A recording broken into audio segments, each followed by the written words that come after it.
Hello everyone, कैसे हैं आप लोग। आई होप कि आप लोग सब अच्छे होंगे। तो आज के इस वीडियो में हम लोग क्लास 10वीं के जो एक्सरसाइज 2.2 प्रश्नावली 2.2 का क्वेश्चन नंबर तो हम सभी सॉल्व कर चुके थे। आज के इस वीडियो में हम लोग उदाहरण नंबर 3 नंबर उदाहरण को सॉल्व करेंगे। इनसे पिछले हम 2 नंबर उदाहरण को सॉल्व किए थे। देखिए 3 नंबर उदाहरण कहता है बहुपद एक्स स्क्वायर माइनस 3 के शून्य ज्ञात करे। कहता है एक्स स्क्वायर माइनस 3 जो बहुपद है उसका शून्य ज्ञात करना है और शून्यांकों तथा गुणांकों के बीच संबंध की सत्यता की जांच कीजिए। और जो शून्यांकों तथा गुणांकों के बीच जो संबंध होगा उसको जो है वह जांच करके भी जो है हमको बताना है। तो चलिए इसको जो है वह सॉल्व करते हैं। तो यहाँ पे जो है वह 3 नंबर दे दीजिएगा और जो दिया हुआ है उसको जो है वह लिख दीजिएगा। दिया है तो दिया हुआ है हमारा x³ माइनस 3 दिया हुआ है। ठीक है, शून्यक निकालने के लिए हम क्या करते हैं तो इसको 0 के इक्वल कर देते हैं। शून्यक निकालने के लिए क्या करते हैं तो 0 के इक्वल कर देते हैं। तो अब देखिए ये जो है वह एक्स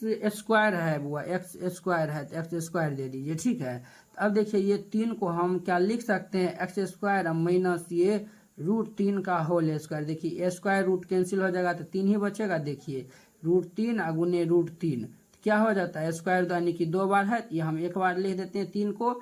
अब देखिए इक्वल टू 0 और जो है वो एक फॉर्मूला आपको मालूम होगा A square minus B square का फॉर्मूला होता है a plus B into A minus B. तो ये हमारा हो जाएगा x प्लस √3 इंटू में हो जाएगा x minus √3 is equal to 0। अब देखिए शून्य कहता है तो यहाँ पे हम लिखेंगे यदि x plus √3 is equal to 0 हो तो x इक्वल टू जो है वह माइनस √3 हो जाएगा।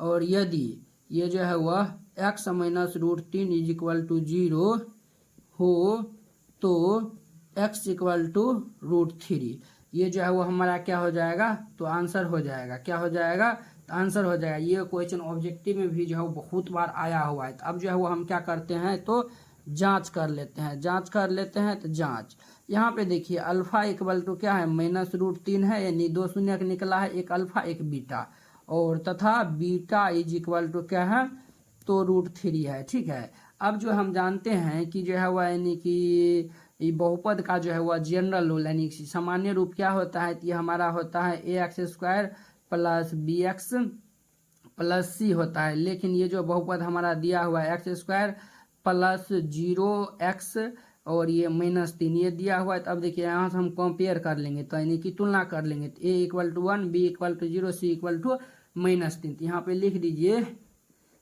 Equal to 1 b is equal to 0 तथा c इक्वल टू -3 ये हो गया। अब देखिए हम निकालते हैं शून्यकों का योगफल। शून्यकों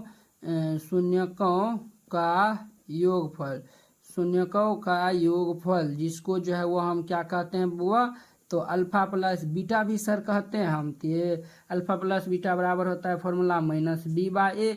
अब देखिए अल्फा का स्थान पर ये जो है वह क्या है बुआ माइनस √3, बीटा का स्थान पर प्लस √3 इज इक्वल टू हमारा क्या हो जाएगा ये माइनस बी का मान 0 बट्टा a का मान 1 है तो 1 हो जाएगा। देखिए ये और ये दोनों का हैप्पी बर्थडे हो गया बुआ। तो ये 0 इक्वल टू 0 यानी 0 बट्टा 1 0 हो जाएगा। तो देखिए ये जो है वह 0 बट्टा 0 आया है यानी कि ये हमारा सही है।